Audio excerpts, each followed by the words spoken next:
E aí, galera linda, bem-vindo ao podcast de Marco Mercado, na nossa segunda temporada. E antes de começar, por favor, já curte, segue e ativa o sininho para receber em realidade e não se perder nenhum podcast que vai se estrear sempre na quarta-feira às 8 horas da noite.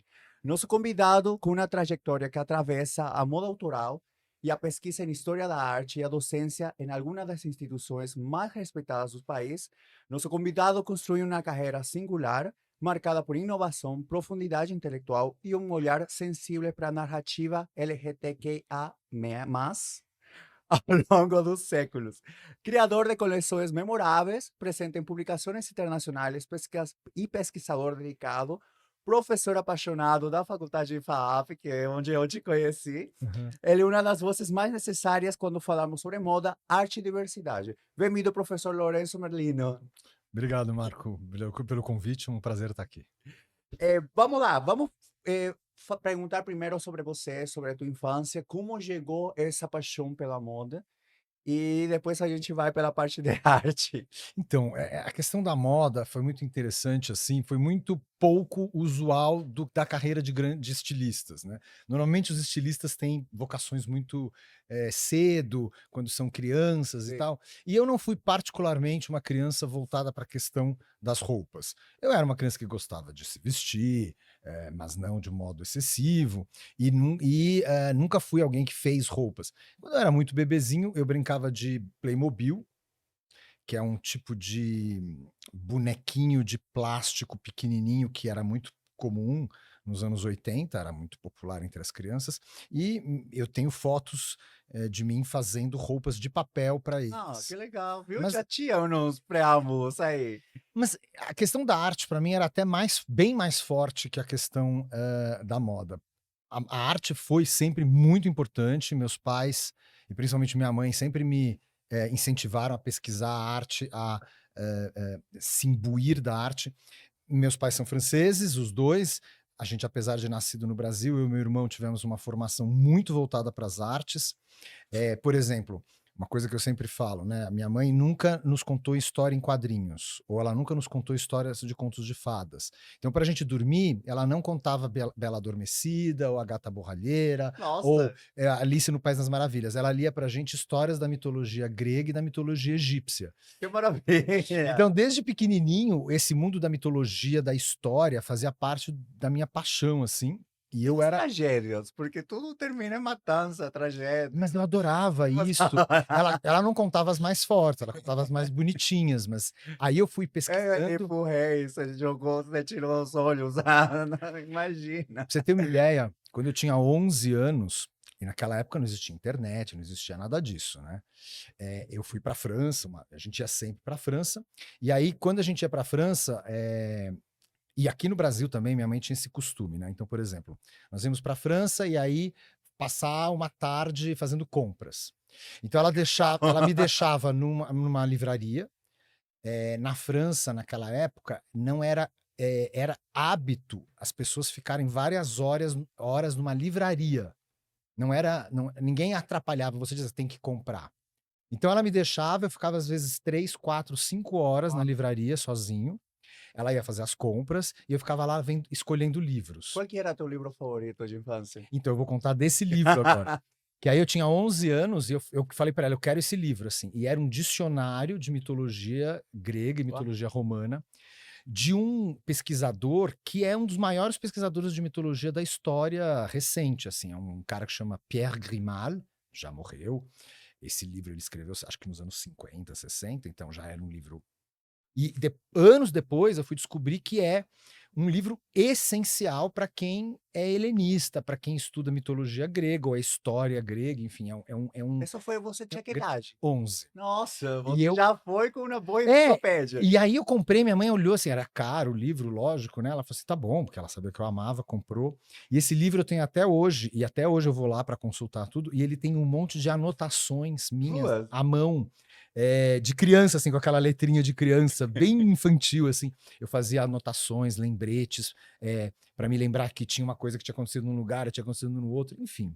Eu era um pouco, idiosincrático, assim. Mas enfim, e aí Eu nunca tive uma paixão muito específica. Eu nunca fui uma pessoa que sempre gostei muito de história. Os meus pais imaginavam assim: "História no Brasil?".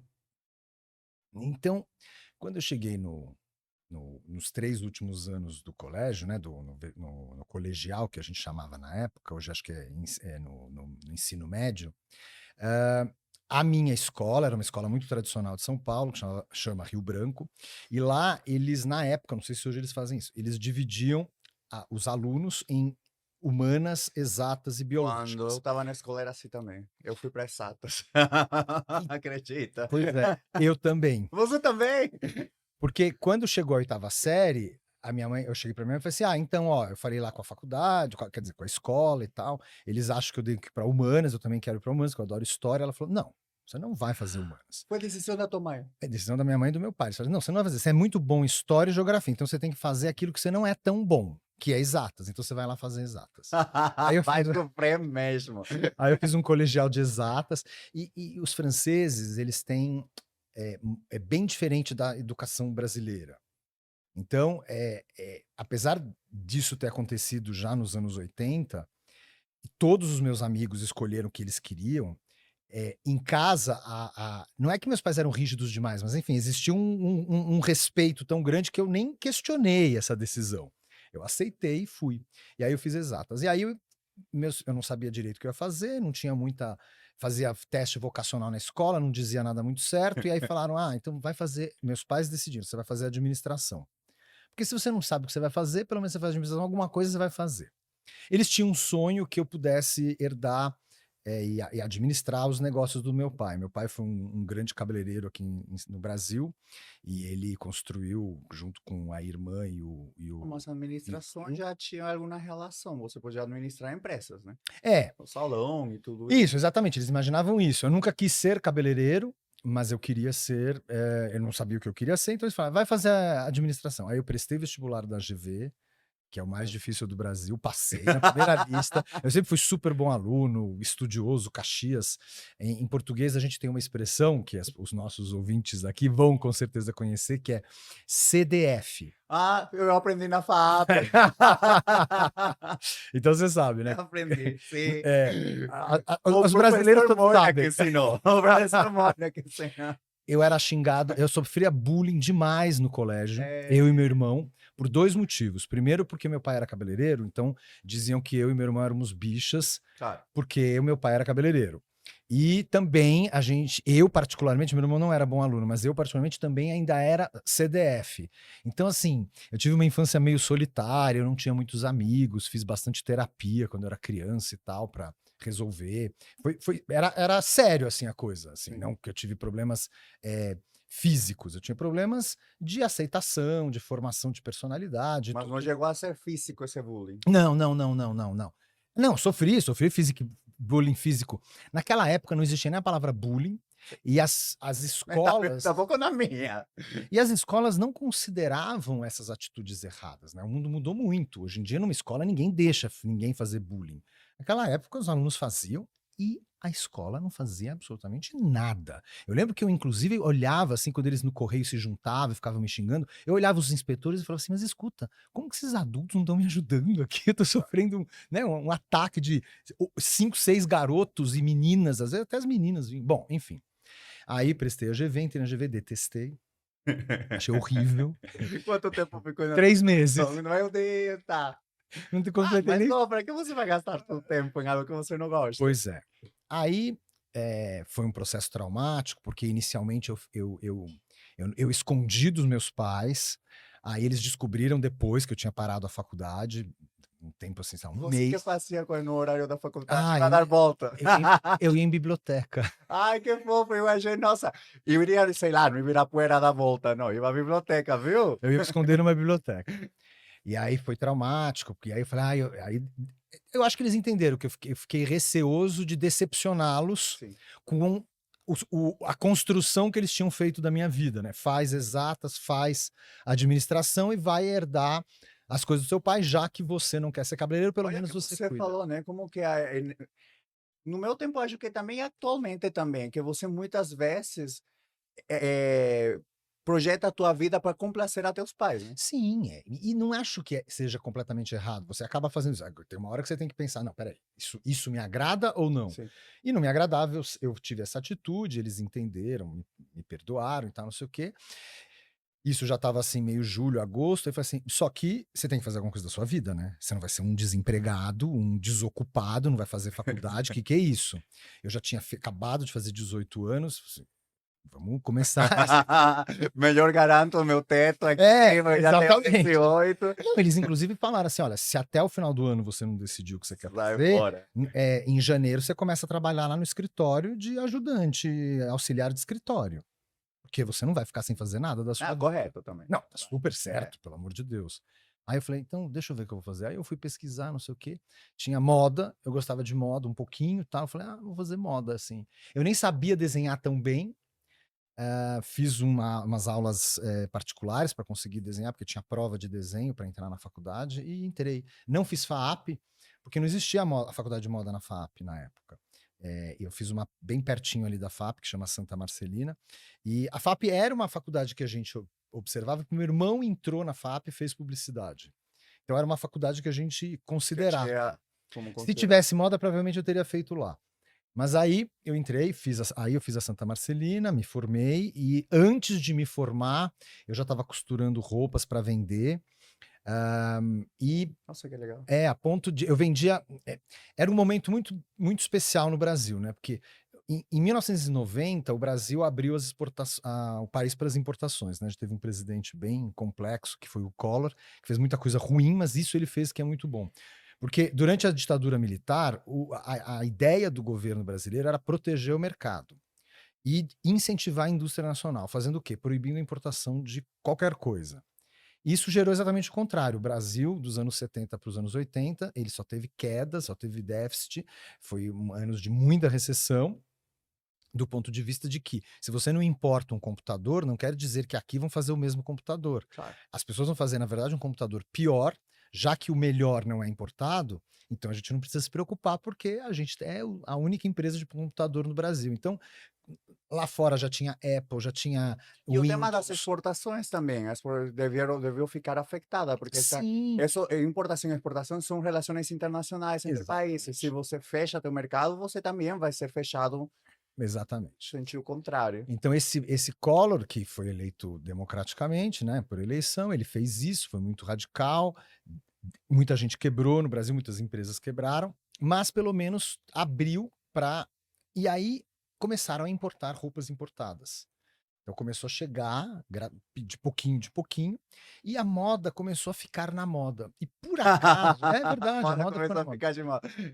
A moda não era na moda, e aí tem uma outra questão que ajudou muito, que é a estabilização econômica do Brasil, né. O Brasil era um país, como todos os países da América Latina, com hiperinflação, Sim.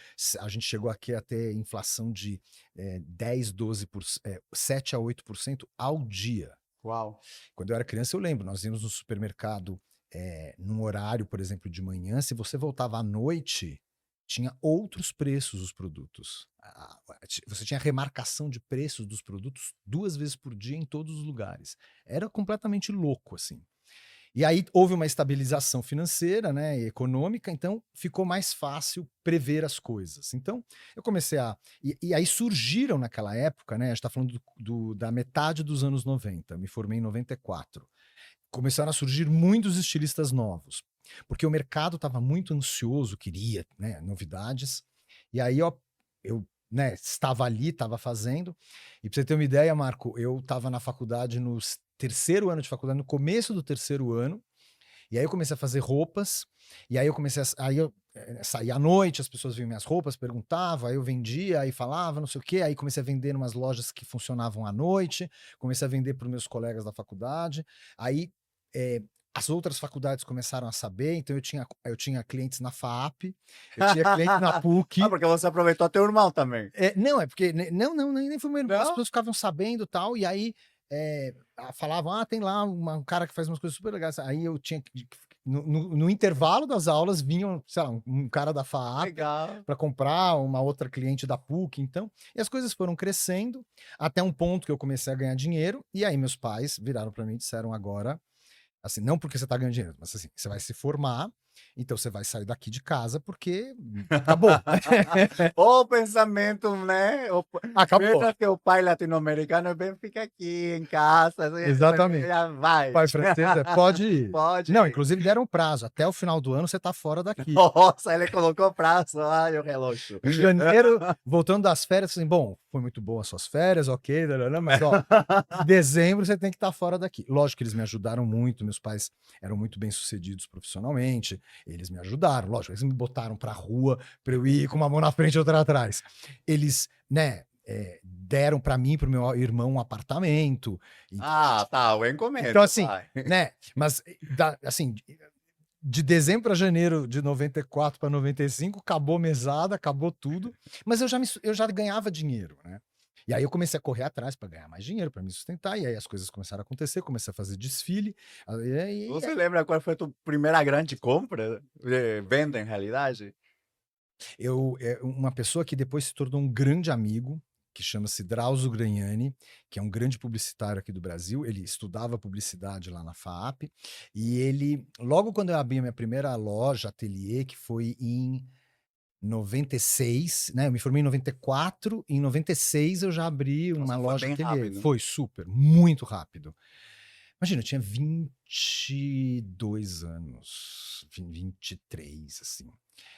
Eu tinha 23, exatamente. Quando eu abri a loja, eu tinha 23 anos. Aí o Drauzio já era meu cliente da época da Santa Marcelina. Ele veio e ele era também, ele foi muito rapidamente bem sucedido. Antes de sair da faculdade, ele foi contratado numa das agências que na época era melhor, assim, a DM9, por um cara que chama Nizam Guanais, que até hoje é um dos grandes nomes da publicidade no Brasil. E ele virou apadrinhado, assim, tutoriado pelo Nizam. Então, o Drauzio, quando ele é da minha idade, né? Ele é um ano mais novo. Então, quando ele estava com também 22, 23, ele já ganhava um salário de, sei lá, o equivalente hoje a 50 mil reais, Nossa, né? Então, bem. então ele ia lá no ateliê, ele comprava um monte, encomendava coisa. E aí, a agência dele foi selecionada para Cannes, pro Lions, né, pro prêmio de publicidade. Então ele falou, vou para Cannes, vou fazer um guarda-roupa. Então ele veio no meu Guarda-roupa de você, feito por comigo, você. comigo. Então ele veio e encomendou assim uns 4, 5 looks, que era um para cada noite e tal, assim. E aí foi uma grande compra, e uma compra importante, inclusive. E aí foi muito engraçado, porque ele durante muito tempo foi só meu cliente. A gente só se tornou amigos uns 10 anos depois, por uma reaproximação. E hoje ele é meu melhor amigo. Que bonita história. É. Professor, a gente vai entrar sobre a história da arte e sua relação com nossa comunidade. Como seu próprio olhar enquanto artista e pesquisador LGBTQIA+, gente, bastante letra, influencia a forma como você escolhe, interpreta e apresenta as imagens e narrativas históricas que compõem seu trabalho. Você está fazendo um doutorado. Eu já terminei meu doutorado. Você já terminou o doutorado. Já sou doutor em História da Arte. E aí você tocou o tema que eu estou fazendo aula com você e achei maravilhoso e muito necessário de trazer aqui no podcast. O que aconteceu foi assim, não era muito comum na historiografia de arte, até os anos 2000, 90, livros, pesquisadores que versassem sobre a história da arte, enfocando nos aspectos LGBTQIA+. Né? Não era comum, mas existia um pesquisador francês, escritor que já morreu, que chamava Dominique Fernandez. E eu, quando era adolescente, comprei um livro dele, que chama O Rapto de Ganimedes. Sim. Que a gente falou muito nas aulas sobre o Não. Ganimedes, que é uma figura importante da mitologia e é uma história de amor gay. E aí, eu comprei esse livro, e eu lembro que quando eu era adolescente, aquele livro, e isso ficou na minha cabeça, eu tenho até hoje o livro, né? Ele é um pesquisador que sempre versou sobre isso, e ele era até meio maldito, né, na França, porque não era Vou comum. tocar esse tema. Era proibido, né? Quer dizer, não é que era proibido, né? Nos anos 80 não era mais proibido ser gay, mas não era uma coisa que se aceitava. Eu tive muita sorte, Marco, porque meus pais eles são, né? Meu pai já faleceu, então por isso passado, mas minha mãe tá viva ainda. Eles foram pessoas muito abertas de cabeça, muito, muito. Eles nos falavam sobre sexo, nos falavam sobre drogas, falavam com a gente sobre. Eles tinham amigos gays, casais gays masculinos, casais gays femininos, 2 mulheres, 2 homens que vinham em casa, que ficavam em casa, eles explicavam pra gente de um modo super aberto. Claro. E claro, né? Porque eu falo, às vezes as pessoas colocam, nossa, mas como eu vou falar para meus filhos? Eu acho que mais é a zona de conforto e a covardia dos pais de não tocar alguns temas, porque mientras mais claro e você, mientras mais mostre como que é o mundo para teu filho, ele vai estar mais preparado, né? Exatamente, exatamente, porque isso existe, tá aí, não adianta você Sim. fechar os olhos. E eles quando e aí eu, quando eu, me dei conta, eu demorei um pouco, né, pra me Se assumir assumir. pra mim mesmo, né, eu fui fazer isso, eu já tinha quase 18 anos. Ah, eu também. A gente acha que ele ia falar, sabe, eu me assumi aos 30 e tantos. Ah, Ah, não, 18, não, professor. não, porque a gente teve uma educação super liberal e tal. E aí mesmo eu demorei 1 ano pra contar pra eles, né. Eu lembro que quando eu contei pra minha mãe falou assim: "Ai, estava esperando você me contar", porque ela já sabia. Lógico, os pais sempre sabem. E ela falou: "Agora você vai ter que falar com seu pai". Eu falei: "Ai, você não pode falar pra ele". Eu falei: "Não, você vai dizer pra Minha ele. mãe já fez de periodista e contou pra todo mundo. Você tem que assumir as suas questões, você tem Verdade. que". E aí eu fui lá, conversei com meu pai, foi uma conversa super tranquila. Eu cheguei super nervoso, ele foi: "Tudo bem, não tem problema nenhum". A gente eles tinham um grande amigo deles, que era gay, o Jean-François, que era casado com o Fernando, e aí eu falei: "Ah, eu sou que nem o Jean-François". Meu pai falou assim: "Tudo bem". A gente já tinha conversado com a sua mãe sobre isso. Então foi muito tranquilo. E aí eu faço um paralelo que eu fico imaginando como que deve ser difícil para as pessoas em que as famílias não aceitavam. Sim. Porque eu que venho de uma família super tranquila, que aceitou de uma maneira tão natural e que desde este momento nunca eles sempre falavam: "Ah, cadê seu novo namorado? Mostra, apresenta aqui pra gente". Eu tive receios, imagina quem não tem essa liberdade no seu seio familiar. Deve ser de uma dificuldade, né. Então a temática gay, de discutir, de conversar e de falar, ela é importante nesse sentido, porque mesmo no mundo de 2025, que Ainda as você vê isso. ainda existem adolescentes, crianças que, se questionam, que vivem em ambientes familiares que não aceitam isso, e então acredito eu, é muito importante que essas questões sejam faladas, comentadas e abordadas, assim. Acho bem crucial nesse ponto. A gente vai começar perguntando sobre a pré-história. Eh, quais são as primeiras representações da pré-história que revelam algo sobre diversidade sexual e identidade de gênero em suas estruturas sociais modernas? A gente tem sinais pré-históricos de que, populações, tinham, e até civilizações muito perenes, muito importantes do Ocidente e do Oriente também, eh, manifestações que a gente enquadra então dentro dessa temática LGBT+, né, que enfim, que abriga todas essas manifestações.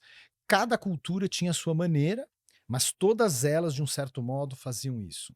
Mesmo culturas, pré-colombianas aqui nas Américas, culturas africanas, culturas oceânicas. É é muito curioso a gente perceber que quando as sociedades se complexificaram, que elas se tornaram sociedades mais complexas, com cidades maiores, com estruturas mais importantes, digamos assim, né, e a partir, de um período que a gente pode, a princípio, chamar no Ocidente a Idade Média, vai haver um retrocesso gigantesco nesse processo e que só vai começar a ser desmontado a partir dos anos 60, 70, pelos ativistas gays e tal. Então, eh, tem N exemplos, cultura egípcia, cultura mesopotâmica, culturas americanas, pré-colombianas, culturas oceânicas, enfim, e lógico, as 2 civilizações que mais as pessoas associam com a questão gay na antiguidade, que é Grécia e Grécia. Roma, né. A gente viu imagem rupestre que você fala? Isso, Não rupestres. é que se mostrava, Uhum. inclusive atos pouco explícitos, Não, sexuais. totalmente explícitos. Totalmente explícitos. O professor começa a aula e fala: olha, não tem nenhum menor de idade aqui. Não, é um curso que não pode um menor de idade, porque não que não existam menores de idade gays, existem, lógico. Eu fui, todos nós fomos menores de idade gays. Mas aí uma abordagem sexual. Sim, que aí você tem uma imagem explícita, né? A lei não permite que uma pessoa de menos de 18 anos tenha contato com imagens Sim, digamos, nem elas são imagens pornográficas, né? Porque elas são de sexo explícito mesmo. a gente viu, é verdade. Também nós abordamos o amante de Hassanlu. Olha, vai ter uns nomes que eu não vou conseguir. Em um sepultamento de Praga. Dentro que tem também uma perspectiva LGTB. Isso é aí que a gente vê, por exemplo, que apesar da gente viver hoje em 2025, tudo muito mais aceito, tudo muito mais livre, aqui no Brasil principalmente, onde a homofobia é crime Sim. e os gays têm todos os direitos que os héteros, garantidos por lei, quer dizer, a gente vive uma situação realmente ideal no Brasil. Lógico que tem problemas, sem dúvida o Brasil é o país que mais mata pessoas trans do mundo em quantidade. Então, realmente há uma problemática a se solucionar nesse aspecto, mas no aspecto social e não no aspecto criminal, digamos assim, o Brasil é muito especial dentro. Por exemplo, na França não existe uma lei específica sobre homofobia. Inclusive, por conta disso, a homofobia hoje na França é um problema real nas periferias das grandes cidades. Gays são perseguidos, são abordados na rua à noite e são espancados. E são obrigados a sair das periferias e ir para o centro, mas às vezes não têm condições financeiras. A situação gay na França hoje, principalmente para homens gays, está muito complicada. Então a gente vê que essa questão toda de trazer esse assunto, ela é importante porque existem esses preconceitos que às vezes são só estruturais e às vezes são explícitos mesmo em uma problemática social aí para as pessoas sofrerem, né? Então, era em várias culturas da pré-história, antes do Egito, enfim, às vezes nem tanto antes do Egito, na mesma época que o Egito, mas eram sociedades que não tinham escrita, não tinham, então a gente tem poucos registros do que, a gente não consegue entender muito o que Sim. eles faziam. Mas era muito comum em populações da Europa Central, da Idade do Cobre, fazer enterros únicos, mas muitas vezes enterros de casais heterossexuais. E por conta disso, sempre quando se encontra duas pessoas, né, esqueletos de duas pessoas, se conclui que é Que eram um casais. casal heterossexual. E esse casal de Hassanlu é uma questão interessante, porque quando ele foi encontrado, pelas pesquisas forenses que fizeram, descobriram que os dois esqueletos têm características masculinas. Um deles é mais velho que o outro. A gente não consegue determinar com exatidão o gênero, porque o osso, depois de muitos milhares de anos, Colonificado. ele não guarda o DNA. Então, você teria que achar alguma outra substância, como por exemplo um cabelo. O cabelo às vezes guarda DNA antigo ou algo protegido num âmbar e tudo, mas não é o caso. Eles foram enterrados, a terra comeu, o processo, né? Enfim, sobrou só o esqueleto. Então, você vai analisar, tentar descobrir o gênero e a idade através das características do esqueleto. Se tem ombro largo, se tem anca larga, se tem pelvis, enfim. Sim. Né? Às vezes são pesquisas conclusivas, às vezes não. Então, nesse caso específico, né, tem um dos esqueletos, a gente sabe com certeza que era do gênero masculino, o outro há muita probabilidade. E eles têm idades diferentes, um era mais velho, outro mais novo. Então, os preconceituosos dizem, não, é pai e filho. Só que não há Registro. registros de pais e filhos tendo sido enterrados juntos. Talvez eu possa estar falando uma bobagem, talvez possa existir um ou outro, mas não é comum. Geralmente, quando há dois, é um casal. Mas tem um outro caso de uma dupla, né, de esqueletos que foi encontrada numa cidade da Itália, que eu não lembro qual que é agora exatamente, acho que foi Bolonha, que quando eles encontraram esse esqueleto em 2009, imediatamente concluíram um casal heterossexual e eles não conseguiram identificar o gênero exatamente de nenhum dos dois esqueletos. E aí, 10 anos depois, em 2019, achou-se, surgiu, enfim, Com outra metodologia para encontrar. que calcula a quantidade de proteína, acho, do dente. Nossa. É, uma coisa bem específica. E aí descobriram que eram 2 homens. Então, a gente vê, né, que mesmo em 2009, que foi agora, faz 15 anos, pesquisadores encontram 2 esqueletos, a primeira conclusão rápida é: "Ah, é um casal heterossexual". Nunca a dúvida surge, e é muito surpreendente, porque você pensa que um pesquisador é Ele vai alguém. querer ir atrás da verdade, né? Exatamente, porque ele Seja o que aprende fosse. que a única, certeza que ele pode ter é a partir da comprovação. Sim. Então, como que 2 esqueletos que não conseguiram determinar o gênero Ele já vai são tirar uma ele conclusão já tira sem uma a conclusão investigação sem mesmo. nenhuma então você percebe que é realmente um preconceito estrutural. Ele tá na cabeça de um pesquisador e ele nem para pensar, pensa assim: "Não, espera aí, 2 pessoas juntas não é só heterossexual, podem ser 2 homens, podem ser 2 mulheres, podem ser até pessoas com um terceiro gênero". Então, a gente ainda encontra esse preconceito até nas esferas mais nas estruturas mais altas aí de pesquisa e tal. Nós também vimos uma sepultura que era um esqueleto masculino, acho, Uhum. mas estava enterrado com acessórios que eram comumente femininos. Naquela cultura, isso foi, perto de Praga, na Hungria. Eles, encontraram o esqueleto e ele estava virado para o leste, que era o lugar, a direção que viravam os esqueletos femininos. Então era um esqueleto de um personagem, de um indivíduo masculino, todas as características, aí não tem, né, não tem dúvida, e só que enterrado com utensílios domésticos e enterrado virado para o leste, que não era o que eles faziam nessa cultura. É, e é improvável que seja um descuido, porque os ritos funerários para todas as civilizações sempre foi algo muito Importante. importante, né? É, porque se eles enterraram com seus acessórios, talvez tenham pensado que esse é além, né? Talvez eles usassem, não sei. Você pensava de que eles usavam esses acessórios após a morte? O que os pesquisadores dessas culturas concluíram é que provavelmente ele era um indivíduo que nasceu no gênero masculino e que em algum momento da vida dele assumiu Que legal. posicionamentos femininos na tribo, né, conjunto ali dos mais próximos, e que foi enterrado como uma mulher porque era assim considerado naquela cultura. A gente pode dizer até que é uma pessoa, é uma travesti. É, Sim, porque ela você pode considerar que é o primeiro caso. é o mais antigo que a gente tem notícias. Sim, o mais O antigo. mais antigo que a gente tem notícia eu acho que ele data de uns 4.000 anos antes de Uau. Cristo, assim, e é muito, muito curioso a gente enxergar isso.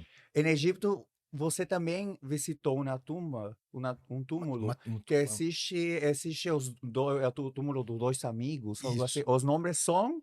Nyanknum Por isso eu estou indo por a tangente, por não falar os nomes deles. eram dois funcionários de um faraó, De alto cargo, né? altíssimos cargos, eles eram escribas, então eles eram pessoas. A gente não sabe exatamente qual era a porcentagem da população que sabia ler e escrever no Egito Antigo, lógico. Mas estima-se que menos de 10% das pessoas sabia ler e escrever. Porque é muito difícil, né, os Sim. hieróglifos. Até para a gente hoje, só os egípcios. Eu não sei ler hieróglifos. Você precisa ser um egiptólogo que faz isso todos os dias da sua vida toda, porque é muito difícil. Bom, enfim. E aí, essa tumba foi encontrada nos anos 60 e ela é um caso único na egiptologia, porque eles foram enterrados juntos, o Nyanknum e o Khnumhotep. Viu A que o gente, nome estava difícil? e eles foram enterrados por volta de 2.400 antes de Cristo, então a gente está falando de quase 4.500 anos atrás. E eles eram casados, eles tinham filhos, cada um tinha 6 filhos, acho que um tinha 3 mulheres e 3 homens, outro tinha 4 mulheres e 2 homens, uma coisa assim. Então, os nomes das esposas estão escritos nas paredes da tumba, é um tipo de tumba que a gente chama de mastaba na arqueologia hoje, e as funções deles, os nomes dos filhos, só que eles estão representados na tumba várias vezes, como é o hábito dos egípcios, eles pintavam a imagem da pessoa dentro da tumba dele várias vezes. Isso é uma maneira de garantir a. Eles consideravam que isso era uma maneira de garantir que a pessoa, né, aquele indivíduo, não ia desaparecer na eternidade.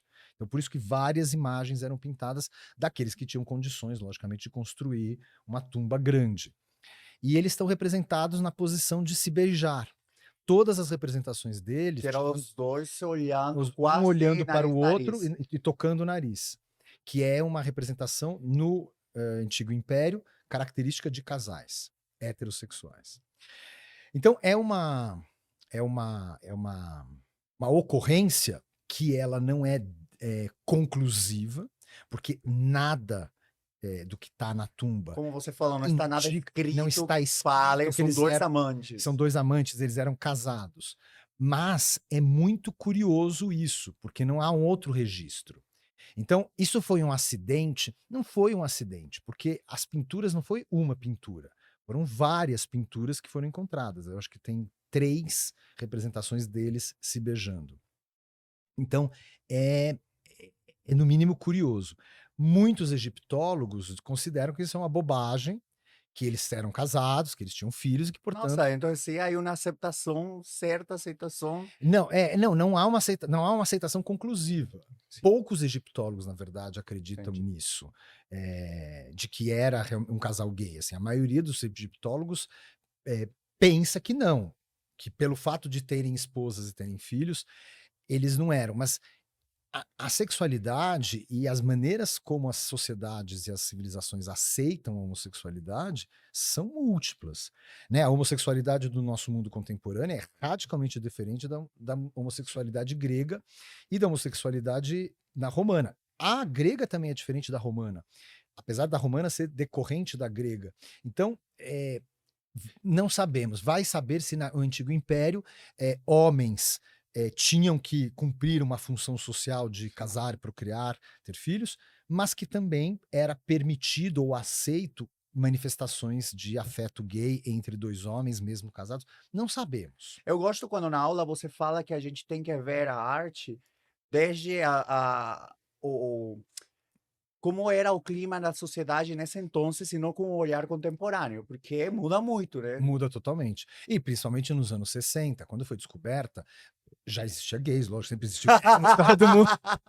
Sempre existiu gay, né, na história do mundo, enfim, a pré-história nos prova isso, mas não era uma coisa como hoje, nos anos 60. Então, lógico, os primeiros pesquisadores que encontraram, falaram assim: "Olha, 2 irmãos, 2 irmãos". Tanto que a tumba se chama isso. Exatamente. Então, quando eu fui visitar essa tumba, é uma tumba que não é muito conhecida, porque ela não é de nenhum rei e tal, e quando você vai visitar, a pessoa que fica na entrada, né, o vigia, fala assim: "Ah, é a tumba dos 2 irmãos", né.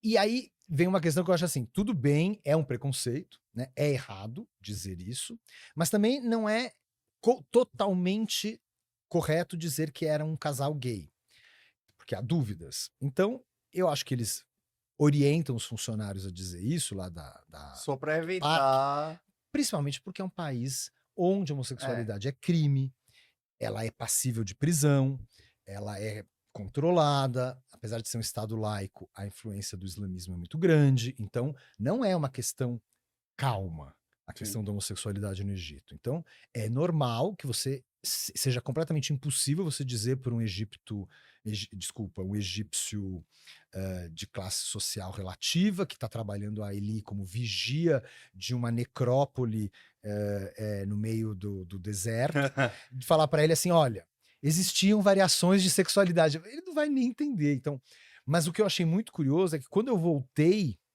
depois de umas 2 semanas para rever porque eu queria fazer umas imagens e tal que eu tinha deixado de fazer, eu por acaso tive a sorte, por uma série de circunstâncias, de conhecer o arqueólogo-chefe deste Nossa, parque que legal. arqueológico, que é chamada de é uma necrópole, né, um lugar onde tem vários túmulos, de vários faraós, de várias rainhas e de vários funcionários e até de pessoas simples, eh, que fica perto de Mênfis, perto de Giza, que é Saqqara.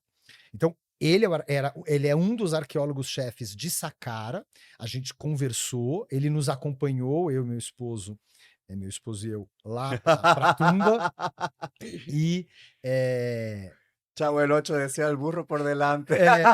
e ele falou, ele foi muito claro, falou assim: as pessoas dizem que é 2 irmãos, mas vocês sabem, né? Eu falei assim: não, Nossa, que sabemos, tá? legal! Então, porque ele já é de um nível intelectual e econômico mais elevado, então ele é mais ocidentalizado, então ele entende e aceita, Sim. e ele é um pesquisador, né? Um pesquisador não pode ter preconceitos, então ele não tem preconceito, ele não me pareceu gay, nem um pouquinho, e ele não tem problemas em mencionar isso.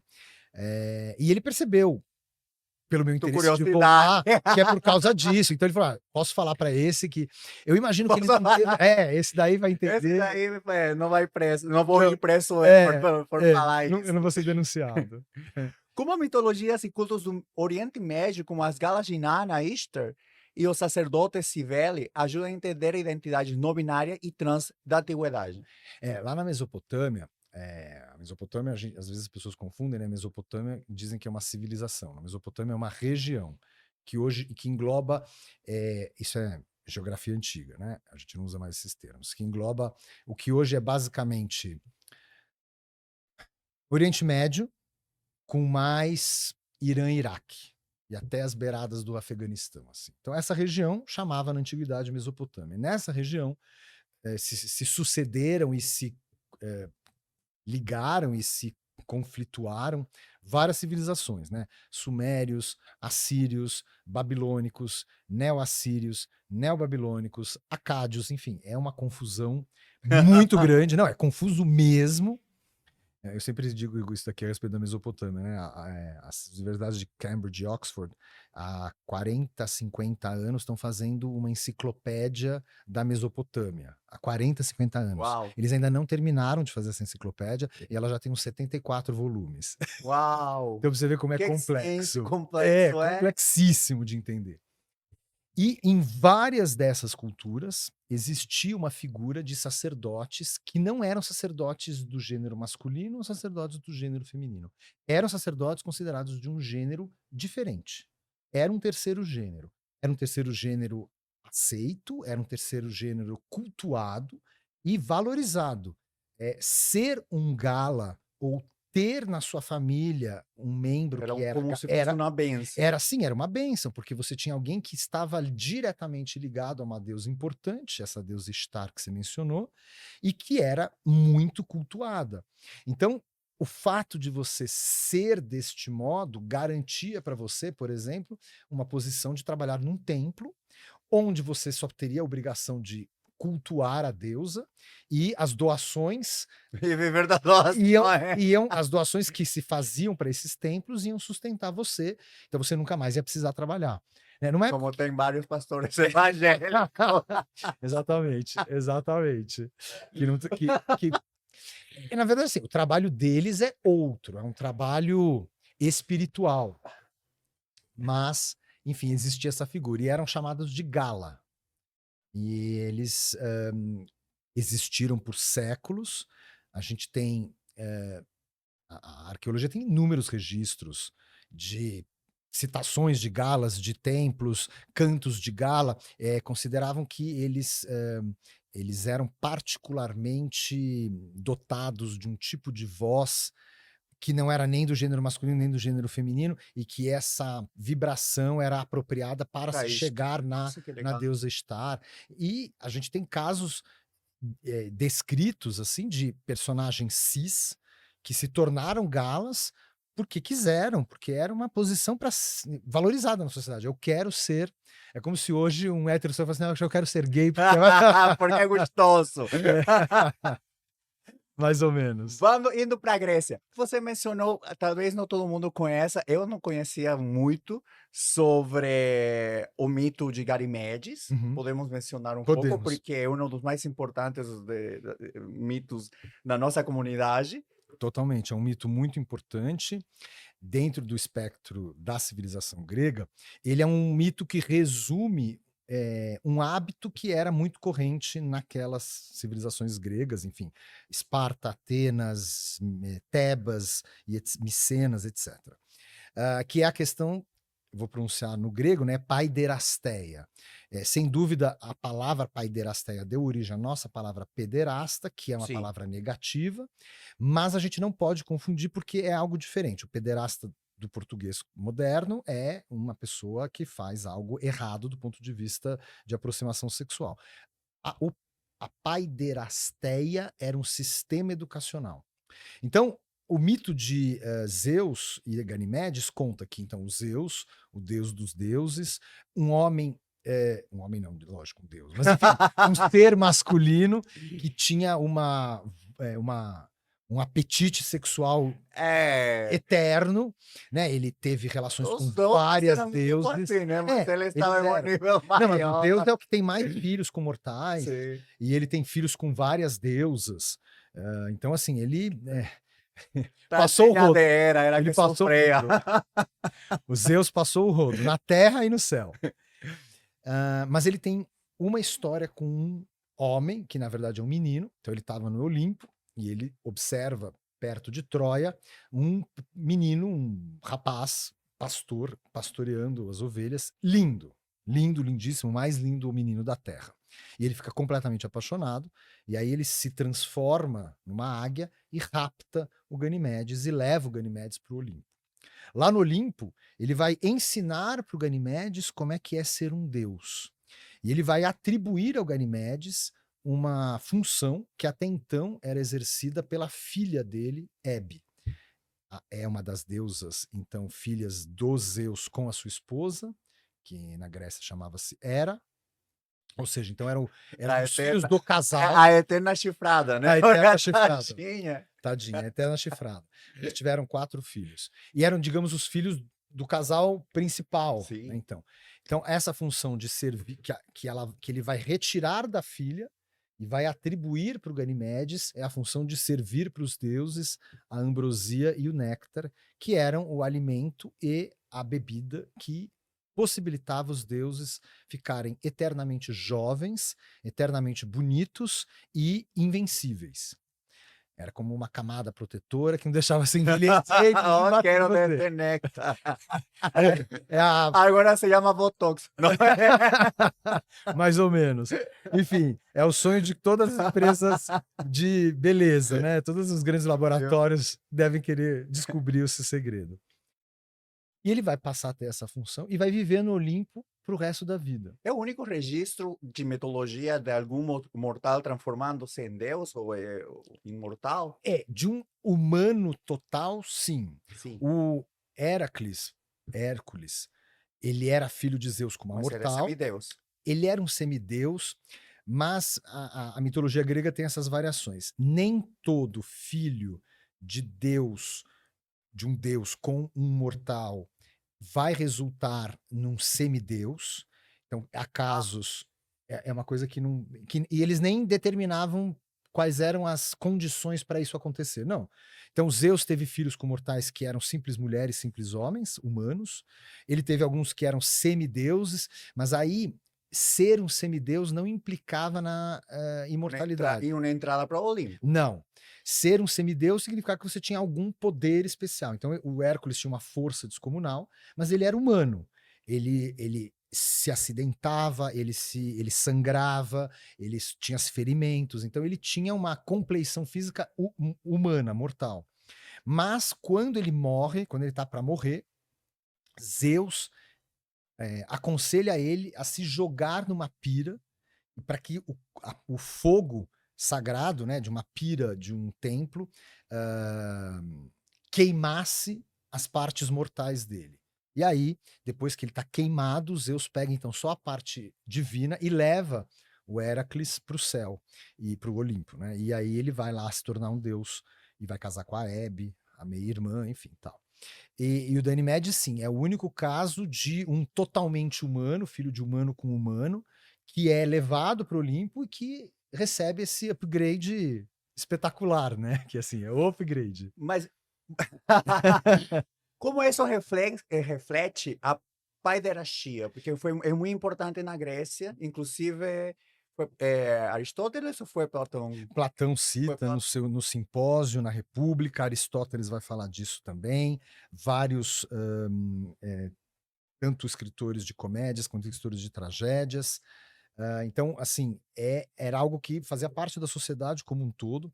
Era uma é uma espécie de relação cujo a origem desta relação não era o aspecto sexual, mas sim o aspecto, educativo. Sim. Então, um homem, geralmente na sua faixa ali dos 30 anos de idade, 20, 30.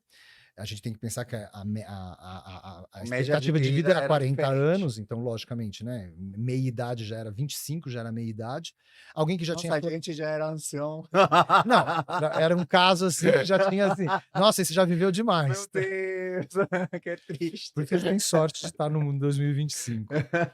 E eles, eh, já tinha família, né, já tinha mulher, filhos, e ele se interessava por um jovem rapaz.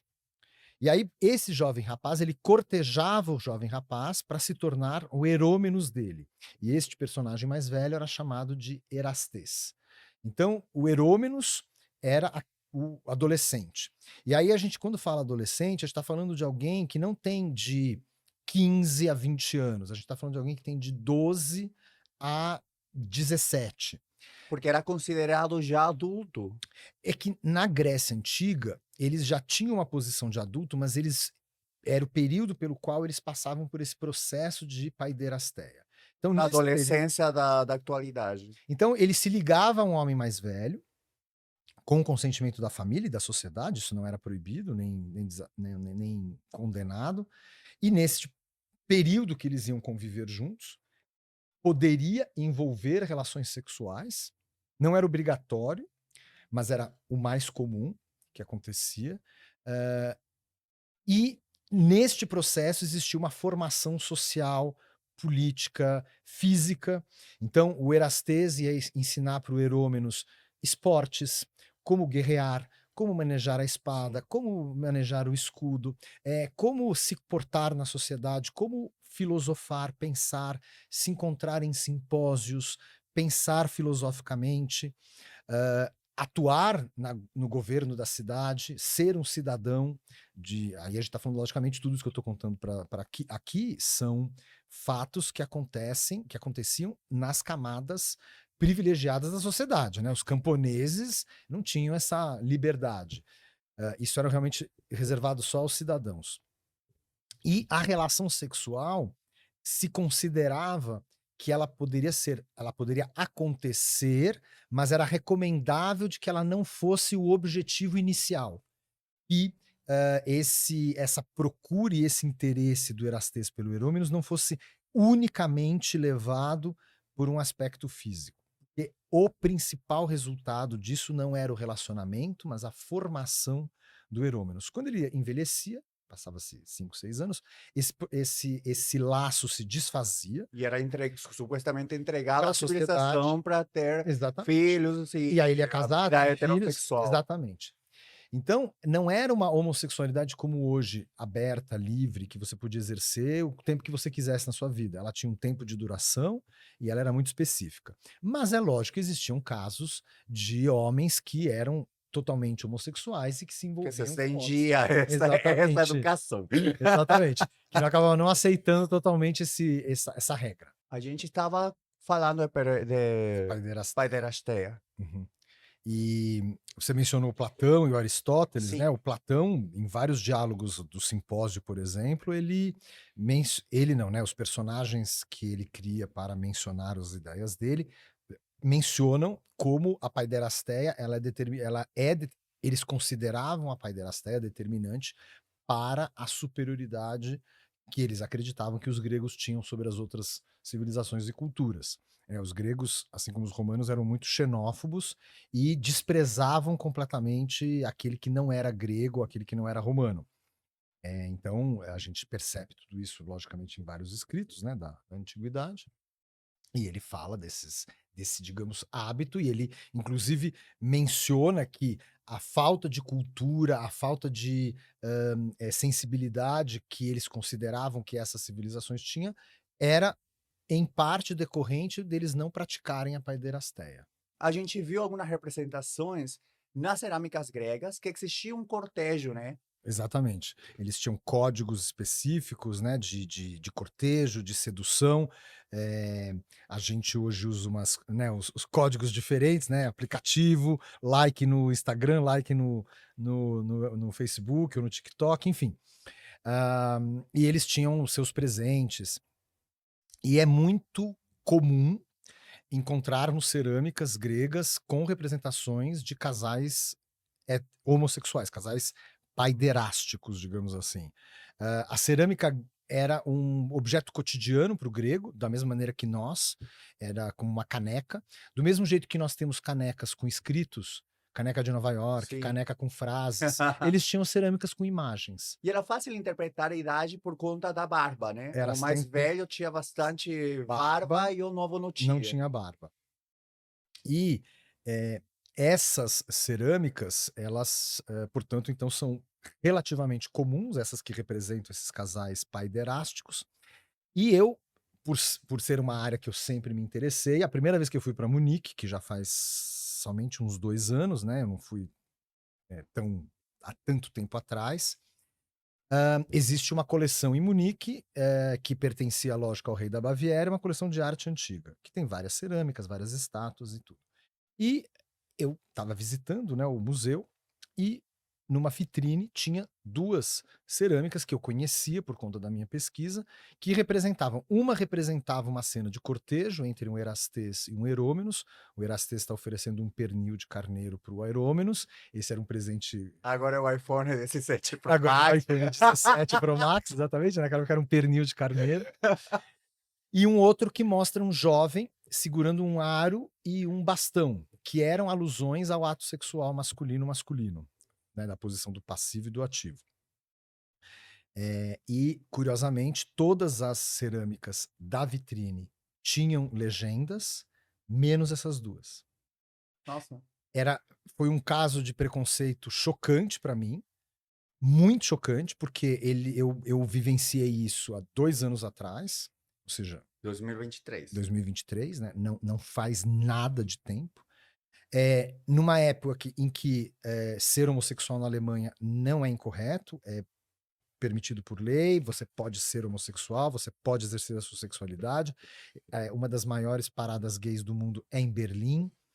E como que em Munique, que é uma cidade importante, foi a capital do Reino da Baviera, é a capital do estado da Baviera hoje, que tinha uma coleção importante de arte. A gente estava falando de um museu, ou seja, uma instituição onde os pesquisadores, o diretor, os curadores, são pessoas a princípio pós-graduadas, Sim. doutores que estudaram décadas das suas vidas. Como que esse preconceito pode acontecer? Como pode estar tão estruturado e enraizado para ser desse Como não jeito? é chocante para eles? Como que para eles ainda não é natural descrever que aquilo é uma relação entre 2 homens? E aí eu fico imaginando um jovem menino de 11, 12 anos ou uma jovem menina de 11, 12 anos alemães, que vão no museu e que veem essas representações de um homem dando um presente para outro homem, e que não tem nada escrito. Que bom que seria que ele pudesse ler ali que tem uma explicação de que isso era um ato valorizado na sociedade, É que um porque homem normalmente podia. vai o título e às vezes tem um cartaz explicando, né? E poderia ter explicado o que que rolava aí. Você não precisa ser explícito e falar de relação sexual no Não. museu, porque a relação paiderástica ela não era exclusivamente sexual. Na verdade, a sexualidade nessa relação era uma consequência para eles. Dessa Então, aproximação. mas se você poder mostrar uma cena de 2.500 anos atrás, onde 2 homens se relacionando amorosamente era algo bom, isso pode ajudar um garoto ou uma menina gays de modo, assim, sem parâmetros. E a gente vê então que o jovem alemão, a jovem alemã que vão visitar este museu recebem uma censura dessa informação. Então, eu acho que é muito grave isso, não só pelo fato de haver esse silêncio explícito, que é uma censura, né? Porque quando você não fala de algo, você está censurando este Sim. algo, é o fato disso estar acontecendo no espaço de um museu, onde a princípio você tem o saber, a Culto inteligência. ao conhecimento que não deveria estar basado em um preconceito, né? Exatamente. Então, isso foi muito chocante para mim. Uma das outras representações bastante importantes para a nossa comunidade é o hermafrodito adormecido, que você também teve uma anedota. É, eu Nos tive. conta um pouco. Existem várias representações de hermafrodita, eh, e aí a gente tem que precisar, né? A gente usa a palavra hermafrodito para designar indivíduos que têm características no genótipo ou no fenótipo, tanto masculinas quanto femininas. É um termo, digamos, médico, um termo Sim, anatômico, que inclusive hoje é discutido se ele é válido, porque ele carrega uma carga de preconceito, ele foi usado durante séculos, então se não é melhor hoje usar termos como intersexual ou intersexualidade. Mas enfim, na origem era o nome de um filho de Hermes com Afrodite, e ele foi chamado de Hermafrodita, Hermafrodito. E aí, ele a história conta, a mitologia, que ele era muito bonito e uma ninfa se apaixonou por ele. E ela agarrava ele, pedia para ele, e ele não queria nada com ela, porque não porque ele fosse gay, mas porque ele não queria nada com ela. E aí ela pede aos deuses para que una ele, para que eles você permitam que funda. ela se una a ele. Ela não usa a palavra fundir, diz a palavra se unir a ele para a eternidade, e aí os deuses interpretam como uma fusão dos corpos, os dois corpos são fusionados, e o hermafrodito se torna então uma criatura com os dois gêneros. Ele tem seios femininos e genitais masculinos. E é uma. Eu criança lá naquele dicionário, sabia da história, lia e achava super legal e super normal.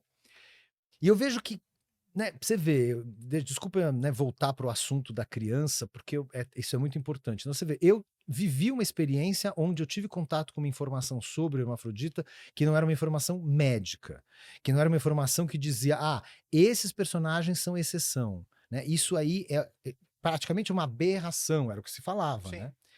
Eu uma tive malformação uma anatômica. má formação fisiológica, né. Eu tive um contato com uma informação que dizia que isso era positivo, né, então isso provavelmente me ajudou na minha Produto aceitação. do amor, diferente, né? Exatamente. E, existe um modelo de representação do hermafrodito dormindo, deitado, com a barriga para baixo, levemente para baixo, onde você, nesse corpo um pouco flexionado, um pouco torcido, você consegue perceber o busto e os genitais masculinos. De costas é um corpo feminino. E de frente tem essa característica. E a mais conhecida dessas representações pertence ao Louvre hoje, desde o século XIX, desde Napoleão. E quando eu era criança, que eu ia no Louvre, eu ia muito pro Você foi Louvre, curioso para saber. eu já sabia da história, porque eu tinha o livro, e aí eu fui ver a estátua do Hermafrodito, e a estátua ficava, quando eu era criança, então nos anos 80, encostada na parede, com essa parte das costas para o público, e você não conseguia dar a volta na estátua para ver a frente. Sim. E eu sempre ia e não conseguia ver direito, porque eles colocaram ela encaixada, ao lado de uma coluna, ou seja, mesmo quando você chegava no lado dela, a coluna impedia que você conseguisse ver os genitais. Ela tinha sido propositadamente Sim. escondido isso, para que as pessoas não pudessem ver, porque nos anos 80 isso era considerado pornografia ou algo errado. Hoje não, no Louvre essa estátua está no meio da sala, você dá a volta nela tranquilamente, e a explicação é completamente explícita, não há restrições nesse aspecto. Então, hoje o Louvre respeita essa manifestação. E aí a gente encontra um outro caso de preconceito, mais compreensível, porque ele está no site dos museus do Vaticano. É. Então existem umas 7 ou 8 cópias desse mesmo modelo, são muito parecidas. Você tem uma na Galeria Borghese, uma no, Palazzo o Museu Nazionale Romano, que é no Palazzo no alle Terme, uma em São Petersburgo, no Hermitage, enfim, tinha umas 7 ou 8, e uma nos museus vaticanos. E quando o Museu Vaticano é muito amplo, muito gigantesco, e eles não têm todas as obras deles no site Sim. para consulta. Não tem. Então não é. Provavelmente, se você for perguntar para eles isso, eles vão alegar que, não, mas a gente não tem como ter todas. Mas a estátua de Hermafrodito não está no site disponível para imagem. Uma representação tão importante, tão repetida na arte.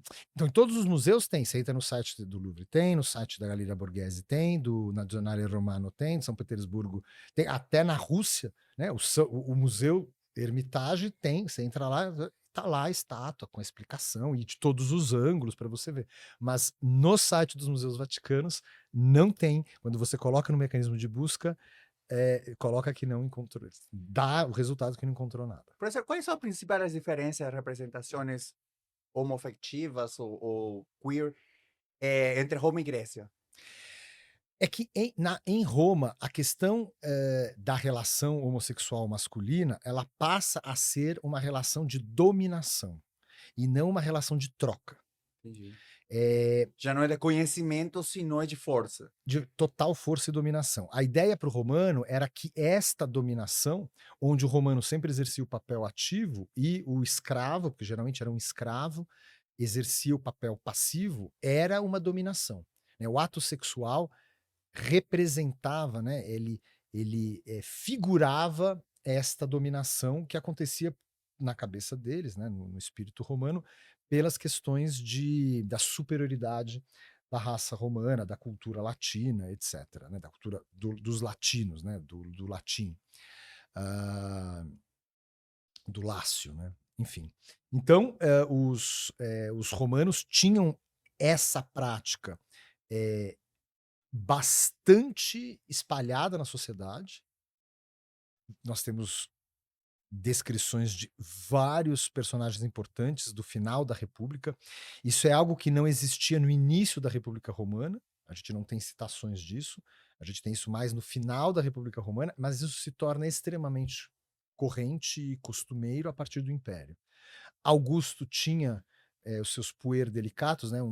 Então, aqui é diferente porque Puer delicado é, era a terminologia. uma das várias terminologias que se usava para descrever o que na Grécia era o erômenos, o jovem da relação, o passivo e, portanto, o menos forte, né, na concepção grega e na concepção romana também. No aspecto romano, eles não tinham terminologias neutras. As terminologias eram todas pejorativas. Entendi. Então, na Grécia, você falar que uma pessoa era erômenos, você estava apenas descrevendo o estágio da vida dela. Como se a gente fala adolescente hoje, ou jovem, enfim. Lá em Roma, você designar alguém como um puer delicatus é alguém inferior a você. Sim. É alguém que é menos que Justamente você, por relacionar-se com poder. e geralmente alguém que não era romano, geralmente alguém que tinha sido escravizado, e às vezes os romanos escravizados também passavam por essa configuração. E para o homem da relação, o vir, né, que tinha um espírito que depois vai gerar a palavra virilidade, né, em Sim. português. Então, o vir era esse personagem masculino, então, mais velho, dominante, romano, e que exercia, assim,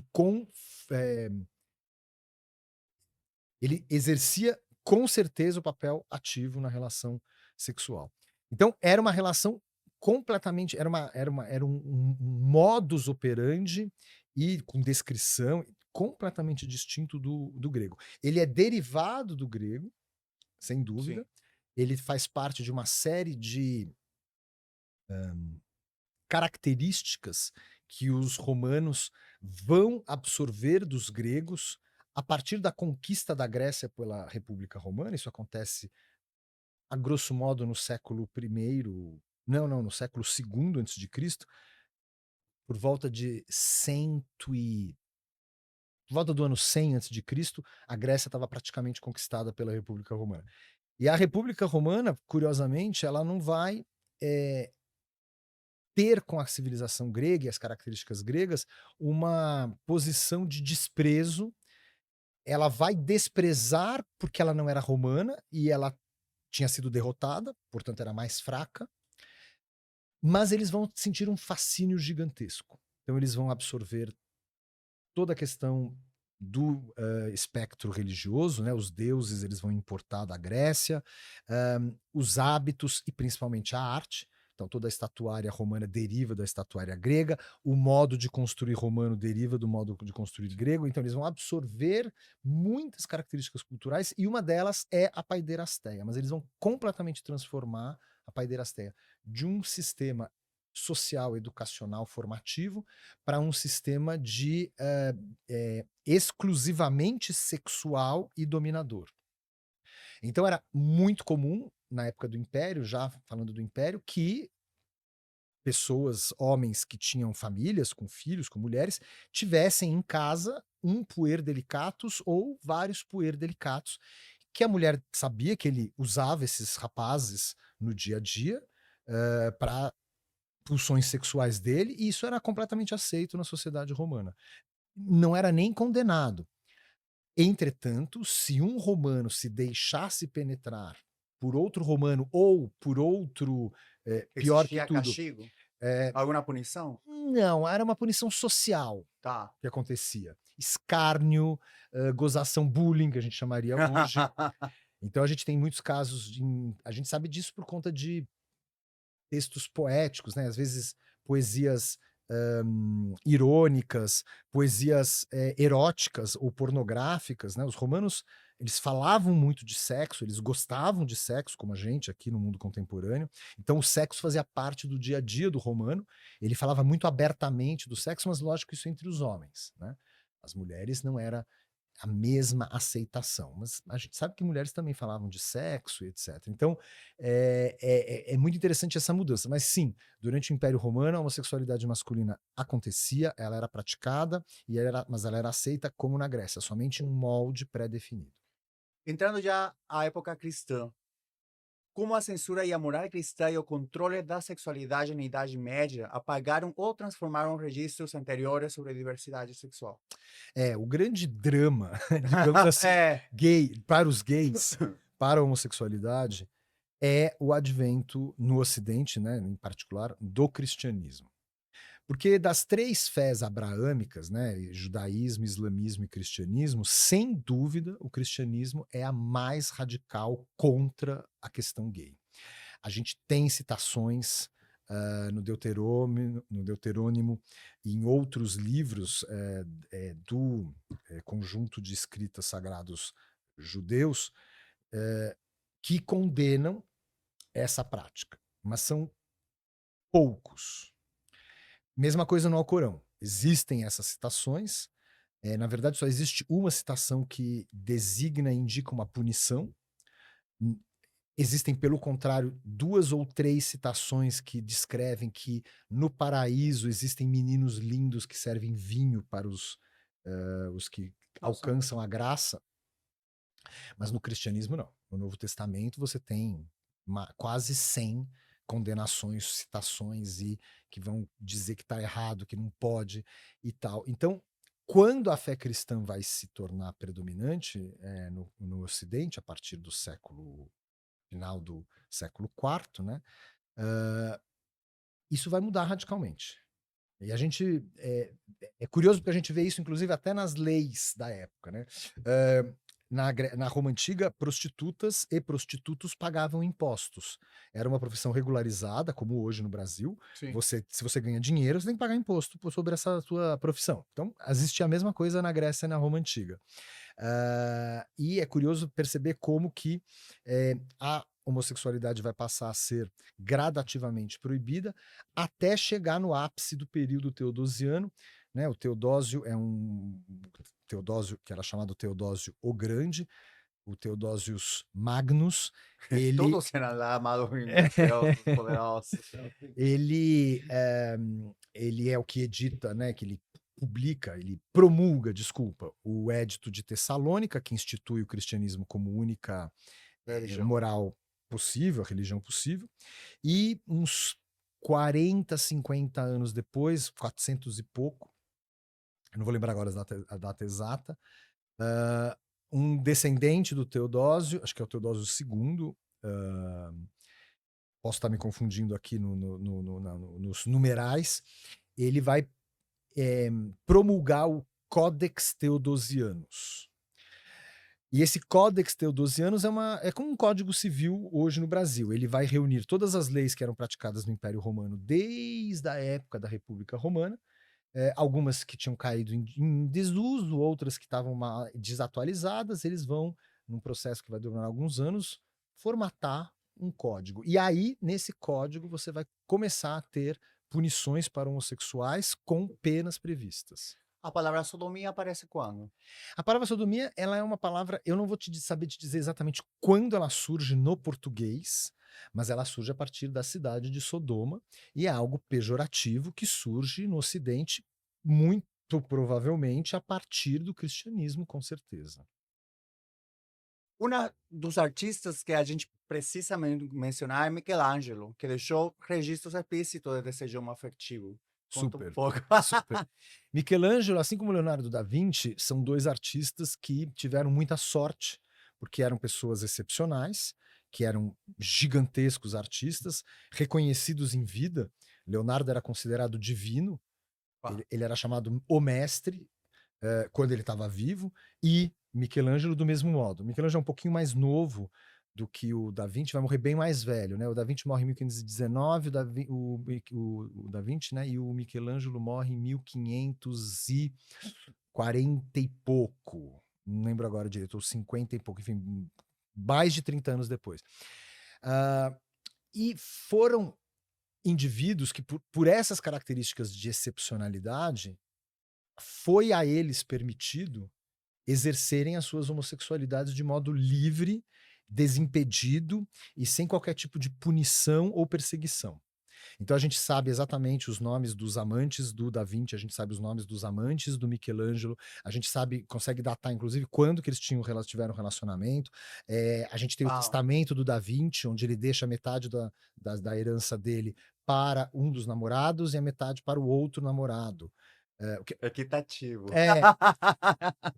Não, ele deixa mesmo Ele é equitativo, justo. porque ele deixa todas as possessões que ele tem, do ponto de vista fiduciário, né, terras e dinheiro e os materiais do ateliê, porque naquela época o material de pintura era muito caro, e os escritos e tudo, ele deixa isso para o Francesco Melzi e ele deixa para o Salai, o Giovanni Capriotti, acho que chamava, que tinha o apelido de Salai, Il Salai, o diabinho, que era um diabo. Enganava o Da Vinci, roubava o Da Vinci, fazia o Da Vinci comprar roupa para ele. Ele era um tipo, hoje ele seria um sugar baby. Eu julgar. Total, e o Da Vinci o sugar daddy. Vai receber todas as pinturas que Uau. tinham ficado em possessão do Da Vinci, né? Então, isso a gente tem registros inequívocos, né? E o Michelangelo, mesma coisa. Michelangelo, ele escreveu muita poesia, né? Então eu fico imaginando o que ele fazia na vida dele, né? Porque ele pintava, ele esculpia e fez coisas extraordinárias. Ele ainda tudo tinha tempo para escrever poemas. Então, assim, ele não fazia. Bom, ele não tinha Facebook, né? Para atualizar. Ele não tinha Não tinha Instagram. para fazer a Exatamente. postagem das obras. Exatamente. Olha o que eu acabei de fazer. Olha como eu tô pintando. E ele escreveu muita poesia, ele inclusive, a gente tem algumas partes de cartas dele onde ele menciona que a poesia, a gente entende que para ele a poesia era até mais importante do que a pintura e a escultura. Inclusive porque nessa época existia uma espécie de dúvida. O que era superior, a pintura ou a escultura? Que a pintura ela tem um mimetismo e ela tem a cor, mas a escultura não tem a mesma característica de cor, só que a escultura tem o volume. Então existia essa disputa Tridimensionalidade. tridimensionalidade versus bidimensionalidade. O Michelangelo se considerava acima de tudo um poeta. Ele escreveu muitos poemas e praticamente todos os poemas dele são direcionados a um personagem Ele tinha masculino. um fascínio também para representar o corpo masculino. Completamente. A gente tem pouquíssimos nus do Michelangelo de mulheres, né, feitos pelo Michelangelo de mulheres, e quando existem essas nudezes, elas são muito masculinizadas, né? Ele era um artista que estudou muito a anatomia do corpo masculino e relativamente pouco a musculatura, né? a formação corporal do corpo feminino. As sibilas todas pintadas no teto da Capela Sistina são altamente masculinizadas. Elas têm músculos masculinos, elas têm ombros masculinos, e ele encheu a abóbada da Capela Sistina de nus masculinos, né? Que inclusive eles são denominados ignudi, né? Os nus da Capela Sistina, que ficam no teto e que são representações altamente homoeróticas, né? Teve outra igreja que foi pintada por ela que tuvo uma censura. Você mostrou. Não é uma outra igreja, essa mesma igreja. Foi na mesma Na igreja. mesma igreja. Ele pinta o teto da Capela Sistina entre, se eu não me engano, 1508 e 1512, 13. Então, comecinho do século XVI. O altar, o julgamento final, ele vai pintar já no final da vida dele. Final da década de 30, se eu não me engano, início da década de 40. Então, uns mais de 20 anos depois. Lógico que ele estava mais envelhecido, e a gente sabe pelas cartas dele que ele estava mais amargurado com o mundo, e ele, tanto que as representações do teto são todas mais vibrantes, mais luminosas, e a cena do fundo é muito dura, né? Porque é o último, o julgamento final. Então, você tem ali, né, a queda dos que não acreditam, né? Enfim, Sim. os infernos e tal. Eu acho que não tem como representar tão feliz essa cena.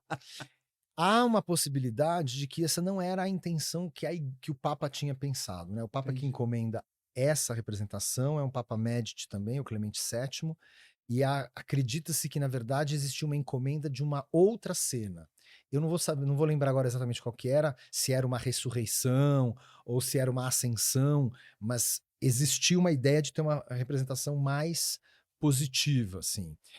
Acredita-se que foi não imposição, mas foi um direcionamento do Michelangelo. Eu acho que Uma exigência dele. Talvez Posicionamento. talvez até uma exigência, porque ele já era idoso, né? Enfim, mais de 60 anos, e já era considerado o maior mestre vivo, conhecido no mundo inteiro, quer dizer, no Ocidente, né? E ele podia meio que fazer o que ele quisesse. E aí ele pinta uma cena onde a presença dos corpos nus é predominante. Você tem homens e mulheres nus de modo muito gigante. E, logicamente, isso causou muita polêmica já na época. No período que estava sendo feito já causou polêmica. Os prelados, os cardeais que passavam por ali, iam encontrar o Papa, diziam: escuta aqui, como assim? Tem um monte de gente pelada na Capela Sistina, onde os papas são eleitos. Como assim? Como assim? Como assim? E o Papa não fez nada, deixou ele fazer o que ele quisesse. Michelangelo termina a obra, há uma pressão gigantesca para que aqueles nus sejam cobertos. Ninguém tem coragem de fazer isso antes do Michelangelo morrer. Michelangelo morre, já tinha um outro Papa, esse outro Papa chama vários pintores para fazer isso, e vários pintores ficam completamente desconcertados. Não posso fazer, como eu vou cobrir a obra do grande mestre? Claro. E finalmente, um deles, que chama Daniele da Volterra, que era inclusive amigo do Michelangelo, ele se dá conta de que é melhor que ele fizesse do que um outro que fosse cobrir demais. Então ele, muito relutante, ele aceita esta função, este trabalho, é ele que vai pintar os drapeados, mas ele preferiu que ele fizesse para deixar os drapeados o menos tapantes se possível, mas ele vai fazer tudo que a igreja queria, né? E ele depois se arrepende. Não é que ele se arrepende, mas ele faz isso meio que com a força, né? Ele não queria fazer isso, né? E aí o Michelangelo sofreu essa censura mesmo, né? E essa censura permaneceu mesmo depois da restauração. Quando eles fizeram a restauração em 1999, ela durou bastante tempo, acho que uns 6 anos. A igreja decidiu que iam tirar os drapeados. Só que a igreja selecionou né, o papado, os donos daquilo, falaram: não, mas não vamos apagar acho que são 46 coberturas. Bastante. Bastante. Eles apagaram mais ou menos a metade, mas ainda tem umas 25 que permaneceram. Então a igreja fez agora uma censura pontual. Metade. Metade, exatamente. Mas a maior censura que ele sofreu foi exercida pelo sobrinho neto dele, que herdeiro dele, né, o herdeiro do pai, que era o sobrinho do Michelangelo não teve filhos, não casou, nunca se relacionou com mulheres.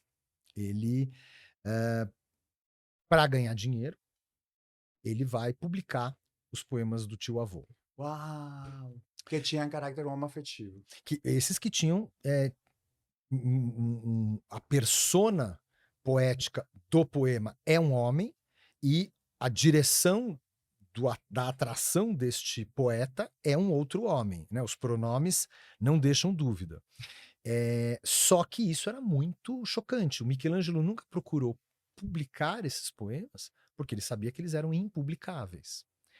E ele não queria alterar. Mas o sobrinho neto alterou, mudou todos os pronomes para o feminino, aí obrigou ele, inclusive, a mudar as rimas, porque em italiano, Ele em ainda estava português. vivo quando fez. Não, não, não. Ele Ah, já estava morto, já fazia. A primeira publicação, eu acho que é 1623, o Michelangelo já estava morto, sei lá, uns 50 entendi. anos. Não, não, não. Ele não estava nada vivo. E jamais ele teria permitido uma coisa dessas. Mas como ele era o herdeiro, ele tinha os direitos Sim. e ele publicou e ganhou dinheiro, porque todo mundo quis comprar, e ele mudou, e inclusive ele teve que mudar as rimas, né? Porque em italiano é como o português, como o espanhol, o feminino e o masculino mudam a pronúncia Com radicalmente, certeza. né? Então como é que você vai casar um verbo que termina tu sei bello e você vira em tu sei bella? Outro verso vai ter que rimar com a. Então não só ele mudou os pronomes, como ele alterou a poesia do tio, avô. E isso permaneceu no Ocidente desconhecido de todo mundo até o final do século XIX. Durante todo o século XVII, todo o século XVIII e até o final do XIX, por quase 300 anos, toda a humanidade achava que Michelangelo era um homem heterossexual que tinha uma mulher que ele era apaixonado por ela. E ficava todo mundo se perguntando quem será essa mulher. A ponto de que os historiadores do século XVIII, do século XIX, eles vasculhavam os arquivos para encontrar menções, mas como que ele não casou? Quem era essa mulher que ele era tão apaixonado? A gente sabe, essa mulher chamava-se Tommaso dei Cavalieri. Era um homem. No Barroco tínhamos o Caravaggio, não é? Que também Exatamente. sofreu algum tipo de marginalização, de censura? Sim. Na época dele, não, porque como o Michelangelo, como o Da Vinci, como ele tinha uma posição excepcional na sociedade, isso permitia que ele exercesse essa homossexualidade dele de modo livre. Mas o que ele chamava também Michelangelo, né? O Michelangelo da Caravaggio, ele era bissexual. Ele se relacionou com homens e mulheres durante a vida dele. Mas o caso dele é mais surpreendente do que o do Michelangelo, apesar de que eu esbarrei numa censura do Michelangelo o ano passado, 2024, no British Museum, em Londres. Fizeram uma exposição sobre os últimos anos do Michelangelo e eles, numa parte, mostram uma carta, não lembro se era do Michelangelo para o Tommaso ou do Tommaso para o Michelangelo, do namorado do Sim. Michelangelo, o grande amor da vida do Michelangelo, para quem ele dedicou, acho que quase a metade dos versos dele. E aí a legenda dizia: Tommaso de Cavalieri era um dos muitos amigos de Michelangelo. Ou seja, é uma censura, e ainda mais que, diferente de Munique, onde não tem nada escrito, é uma censura que deturpa a relação dos dois, né? Diz que ele era amigo do Michelangelo. Isso no museu ainda mais conhecido que o Museu de Arte Antiga de Munique, o Antiken Sammlungen, que é o British Museum, que é, se a gente, quais são os 10 maiores museus do mundo? O British Museum está neles. Como esse museu pode, em 2024, dar uma informação errada? Exato. Que é super conhecida. Não é como, por exemplo, antes de descobrirem isso, que diziam que Michelangelo tinha sido heterossexual, porque tinha uma prova que eram esses poemas dele publicados. Mas a gente está em 2024, 25, a gente sabe que o Michelangelo era homossexual. A gente não vê problema nisso. E aí a gente tem um museu, como o British Museum, que publica isso. E de novo eu fico pensando, Michelangelo é um personagem que hoje é super valorizado, nunca perdeu, né, a sua fama, a sua influência. E aí você é um jovem menino gay inglês, britânico, ou uma jovem menina gay britânica. Você está ali com a sua escola, visitando a exposição do Michelangelo. E aí você lê que o Tommaso de Cavalieri era amigo Eu dele. em vez de ler que era o namorado. Não pre a E a exposição sexualidade não deveria desmerecer as obras dele. e Ele não vai ser melhor pintor, não vai ser melhor poeta, escritor, por ser. e a justificativa de que a exposição não tratava da sexualidade do Michelangelo, mas sim da questão espiritual do Michelangelo, o enfoque da exposição era mostrar a dúvida que o Michelangelo tinha no final da vida dele, da salvação da alma dele. E ele se relacionou por cartas muito intensamente com uma freira nesse processo. Sim, E ele pedia aconselhamento, eles trocavam impressões, o que que é o era uma preocupação que todas as pessoas tinham na época. espiritualizada antes de morrer. É, e todo mundo tinha essa preocupação, porque todo mundo acreditava no inferno e no Sim. céu e tal. Então tudo bem, você não precisa, descrever a homossexualidade do Michelangelo, mas na hora que você seleciona uma carta do namorado do Michelangelo, usando um termo moderno, e você não fala que a relação deles era uma relação amorosa, você não só está censurando, você está deturpando a história. E até que ponto não falar da sexualidade te isenta de não mencionar que a pessoa era homossexual? Não, porque ser homossexual não é só a respeito da sexualidade, né? Ser Sim, homossexual é uma série de outras sim. coisas. É uma maneira de ver o mundo diferente, é uma maneira de ver as coisas. Né, os homossexuais masculinos, femininos, têm comportamentos, por vezes, distintos, reações distintas às questões da vida do dia a dia. Então, não deveria ser problemático para um museu escrever a palavra amante. Não quer usar a palavra namorado, em inglês boyfriend, porque lógico, ela é uma palavra completamente anacrônica. Eles não enxergavam os homossexuais, por exemplo, do Renascimento, de que a relação que eles tinham com outros homens eram equivalentes a um Sim. casamento.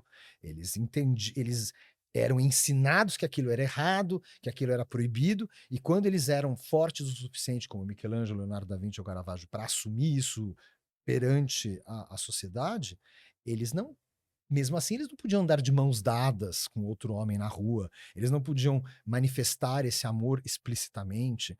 Então, falar a palavra namorado, eu até entendo que dentro do âmbito de um museu que tem que ter uma correção a respeito de termos, ortografia, informações absoluta, você não usar a palavra namorado, mas você usa a palavra amante, você não usa a palavra amigo, porque amigo é censura, né, nesse caso. Professor, onde que a gente pode, porque faltou muitas das perguntas, mas até que a gente chegou é muita informação.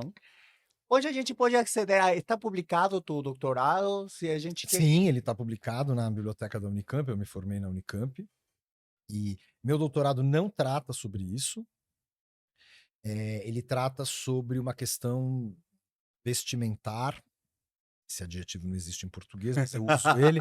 Engraçado, né, em português não existe um adjetivo da palavra vestimenta. Vestimentar ou vestimental não existe em português. É uma falha do português, porque existe em francês, existe em italiano, existe em espanhol e existe, em inglês. Então e eu trato do século XVIII. Mas essa pesquisa que eu faço já desde 2000, desde sempre, porque quando eu era adolescente eu tinha comprado o livro Rápido de Ganimedes, do Dominique Fernandez.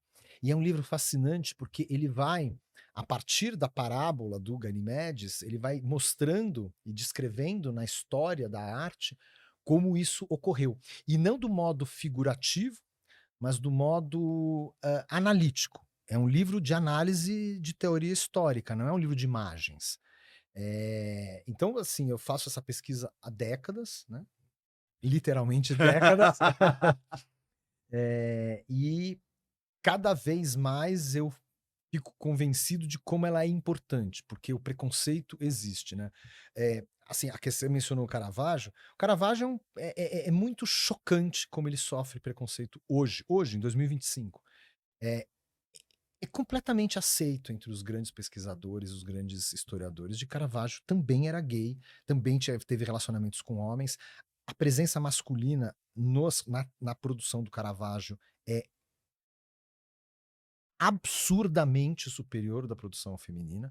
Nós não temos nenhum caso de nu feminino pintado pelo Caravaggio.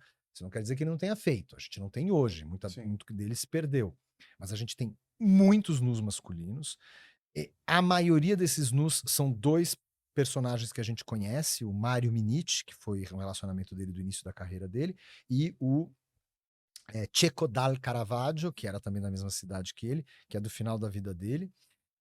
E é muito difícil, não sei porquê, para a história da arte, falar que o Caravaggio era bissexual. A ponto de que a grande retrospectiva que teve do Caravaggio agora, em 2025, esse ano, em Roma, o catálogo da exposição foi redigido e coordenado pela grande historiadora italiana, que é a grande especialista de Caravaggio hoje, uma das grandes especialistas.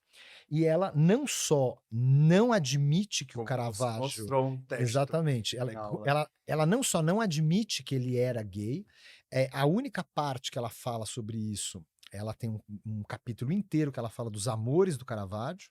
Então aí você tem a primeira parte desse capítulo, ela fala das cortesãs, das mulheres que ele teve, e ela mostra provas e depoimentos e os quadros, etc, etc. E aí quando chega na parte gay, ela não fala, agora vamos falar dos relacionamentos homossexuais dele. Não, ela falou assim, Caravaggio era gay? Ela bota uma interrogação. E aí ela se pergunta e ela vai provando, entre aspas, que Caravaggio não era gay. E o argumento basilar da hipótese dela para o Caravaggio não ser gay é que não há registros explícitos de que ele era gay. Sim. Ora, é lógico que não existem registros explícitos. Não há registros explícitos que Leonardo da Vinci era gay. Ninguém escreveu na vida do Caravaggio Da Vinci era gay. Ninguém escreveu. Literalmente não tem como. E ninguém escreveu do Michelangelo. Michelangelo era gay. Se sabia, se aceitava, mas por ser proibido não se redigia. Então, como que uma historiadora de arte, em 2025, ela pode usar o argumento de que a ausência de uma informação é a prova de que isso não existia? Todo historiador sabe. A única prova é a existência. Então, esta taça existe porque ela está aqui na minha frente. Se ela não está na minha frente, eu não posso ter certeza que ela existiu, mas eu também não posso ter certeza que ela não existiu. Então, como que ela parte do princípio que o fato de não ter registros é a prova de que não existiu? Conceitualmente, do ponto de vista científico... Você cancela a sua teoria, né? É completamente absurdo. Eu fiquei chocado. Ou seja, o preconceito estrutural de alguns historiadores levam eles a se contradizerem do ponto de vista basilar. É assustador. Professor, eu agradeço muito por estar aqui. Foi uma conversa maravilhosa. Espero que todos tenham gostado. Isso aqui é um leque para mim? Isso é um leque para você. Do programa, que ótimo. Do podcast, para você obrigado, lembrar. obrigado. Professor, qualquer coisa, se a gente quer saber um pouco mais, pode ir no teu Instagram. Qual é o teu Instagram? Meu Instagram é Lorenzo Merlino, tudo junto, nada especial, com um underline depois. É um Instagram que as pessoas não entendem muito, porque eu mal posto foto minha. Eu raramente posto foto minha. Muito raramente mesmo. Eu posto mais stories, mas na verdade são repostagens.